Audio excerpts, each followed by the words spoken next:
আসসালামু আলাইকুম বন্ধুরা, দেখতে পাচ্ছেন হাফসা চৌধুরী পিজন রক্ত দিচ্ছে। তার রক্তের গ্রুপ ও পজিটিভ। জীবনে প্রথমবার সে রক্ত দান করছে। তাও রক্ত যাকে দিচ্ছে সে হচ্ছে আমারই এক ছোট ভাই, তার মেয়ে। সে প্রেগনেন্ট, সিজার পূর্ব মুহূর্তে রক্ত শূন্যতা, তাকে রক্ত দিচ্ছে।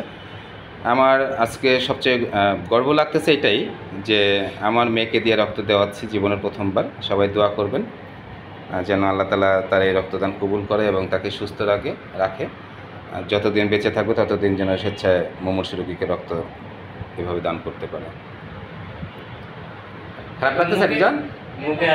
হ্যাঁ, না না, ব্যথার কিছু নাই। একটু হাত ছাড়ো, হ্যাঁ সাইডে আবার একটু চাপ দাও। আমার দিকে দেখো, এদিকে দেখো, হাতের দিকে দেখো। দেখতে সমস্যা নাই, সমস্যা নাই, সমস্যা নাই, সমস্যা নাই, ভয়ের কিছু নাই। খারাপ লাগতেছে? হ্যাঁ, এদিক দেখো, এদিক দেখো, এদিক দেখো। রক্ত দেখতে ভয় পাই।